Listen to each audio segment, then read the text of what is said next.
తన రాజకీయ అస్తిత్వం కొరకు రెండు తెలుగు రాష్ట్రాల్లో వేసిన ఎత్తుగడ్డ బనకచెర్ల.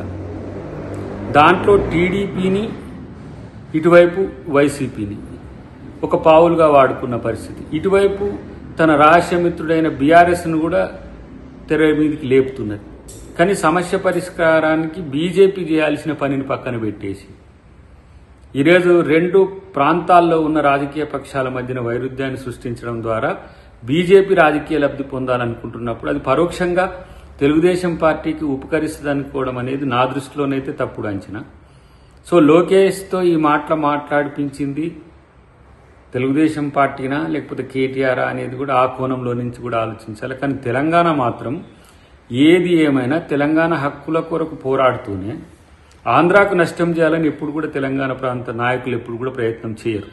ఇక్కడ ఉన్న రాజకీయ పక్షాలు కానీ ఇక్కడ ఉన్న ప్రభుత్వం కానీ కాంగ్రెస్ ప్రభుత్వం కానీ రెండు రాష్ట్రాలకు మంచిగా జరగాలని కోరుకునే పార్టీగా. ఎందుకంటే రాష్ట్రాన్ని ఆ రోజున భాషాప్రయుక్త రాష్ట్రాల పేరు మీద కలిపింది కాంగ్రెసే.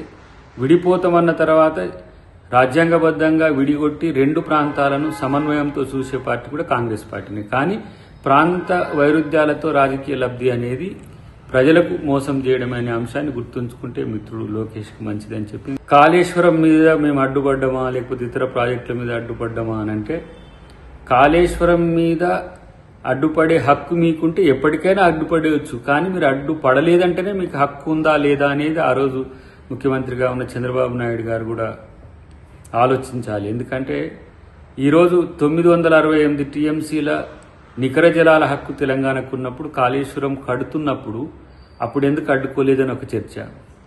బనకచెర్ల ప్రతిపాదన వచ్చినప్పుడు ఎందుకు బీఆర్ఎస్ మౌనంగా ఉన్నది? అది గోదావరి రివర్ బోర్డు మేనేజ్మెంట్ దగ్గర మాట్లాడొచ్చు, ఇటు కృష్ణా రివర్ బోర్డు మేనేజ్మెంట్ దగ్గర కూడా మాట్లాడొచ్చు. కానీ ఎక్కడా మాట్లాడలేదు.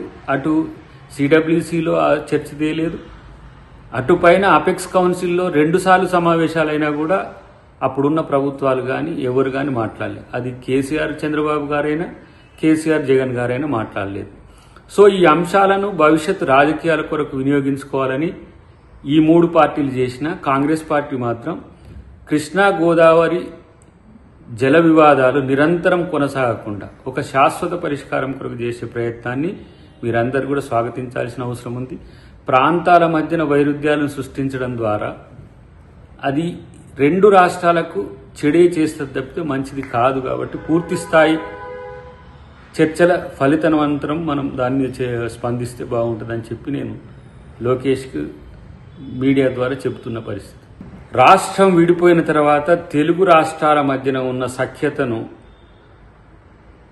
ఓర్వలేని స్థితిలో బీఆర్ఎస్ చేస్తున్నట్టుగానే తెలుగుదేశం పార్టీ నాయకులు కూడా చేయొద్దనేది మా యొక్క కోరిక. తెలంగాణ ప్రభుత్వం రెండు రాష్ట్రాల మధ్యన ఉన్న జలజగడాలను శాశ్వత పరిష్కారం కొరకు చేస్తున్న ప్రయత్నంలో భాగంగా అటు కేంద్రంతోనూ ఇటు ఆంధ్రప్రదేశ్తోనూ కూడా సఖ్యత ఏ విధంగా కుదురుతుందనే ఆలోచన చేస్తున్నాం. కానీ మిత్రుడు లోకేష్ ఇచ్చిన ప్రకటన మళ్లీ తెలంగాణ ఆంధ్ర మధ్యన వైరుధ్యాలు సృష్టించే విధంగా ఉంది. మరి కేటీఆర్ ఏమన్నా కలిసి చెప్పిన అంశాల్లో ఆంధ్ర సెంటిమెంట్ను రెచ్చగొట్టమని ఏమైనా చెప్పిండా తెలియదు. కానీ ఇక్కడ టీఆర్ఎస్ అదే చేస్తున్నది. లేని బనకచెర్ల అంశాన్ని తెర మీదకి తెచ్చి రాజకీయ లబ్ధి పొందాలని బీఆర్ఎస్ చూస్తున్నది. విషయం సద్దుమణిగి ఇరు రాష్ట్రాల మధ్యన సఖ్యత కుదిరే సమయంలో లోకేష్ ప్రకటన ఏ విధంగా చూడాలనేది ఇరు రాష్ట్రాల ప్రజలకు కొంత సందిగ్ధత ఉంటుంది. ఈ సందిగ్ధాన్ని క్రియేట్ చేయడం అంటేనే సమస్యను కొనసాగించడం. సో ఇక్కడ అంతర్జాతీయ జల వివాదాల సమస్య ఉంది, రాష్ట్రంలో ఉండే జల వివాదాల సమస్య ఉంది, రాష్ట్రాల మధ్యన ఉండే జల వివాదాల సమస్యలు ఉంటాయి. వాటిని పరిష్కరించుకునేందుకు చట్టాలున్నాయి, అంతకు మించి సిడబ్ల్యూసీ ఉంది, ఇంకా కొన్ని ప్రమాణాలతో కూడిన చర్చలు చేసుకునే అవకాశం కూడా లేకపోతే. ఆంధ్రప్రదేశ్ రాష్ట్ర పునర్విభజన చట్టంలో కూడా రెండు రాష్ట్రాలకు సంబంధించిన అంశాల్లో నీటి పంపకాల చర్చ ఉంది. బచావత్ ట్రిబ్యునల్ నికర జలాల మీద, బ్రజేష్ మిశ్రా ట్రిబ్యునల్ మిగులు జలాల మీద ఇప్పటికీ కమిషన్ అయి ఉన్నాయి, ఫైనల్ అవార్డు ఇంకా కాలేదు. కానీ వరద జలాల మీద చర్చ లేనప్పుడు ఇప్పుడు ఆంధ్ర నుంచి సముద్రంలో కలిసే నీటి మీద ప్రాజెక్టు కడితే ఏంటి, లేదంటే మా ప్రాంతంలో నీళ్ళ మీద కడితే ఏంటి అంటే, ఇప్పుడు రైపేరియన్ రైట్స్ ఉన్నట్టుగానే ఎగువ రాష్ట్రాల యొక్క హక్కులకు సంబంధించిన అంశాల్లో కూడా కొన్ని ప్రతిపాదనలు, కొన్ని చట్టానికి అనుకూలంగా చేసుకోవాల్సిన పరిస్థితుల్లో కలిసి చేసుకోవాల్సిన అంశాలను వివాదం చేయకూడదు. ఇక్కడ బీఆర్ఎస్ మాదిరిగానే అక్కడ తెలుగుదేశాన్ని మార్చాలని ఎవరన్నా ప్రయత్నం చేస్తే అది రెండు రాష్ట్రాలకు కూడా నష్టం.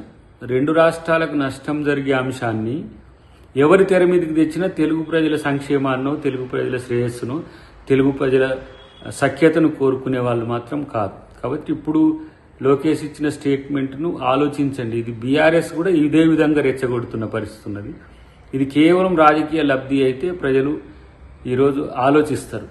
ఎందుకంటే ఎంత మేరకు రాష్ట్రాల మధ్య సమస్యలను పరిష్కరించాలనే దిశగానే ప్రభుత్వాలు ఉండాలి తప్పితే సమస్యను కొనసాగించాలనుకోవడం అనేది మంచి పద్ధతి కాదనేది మా యొక్క అభిప్రాయం.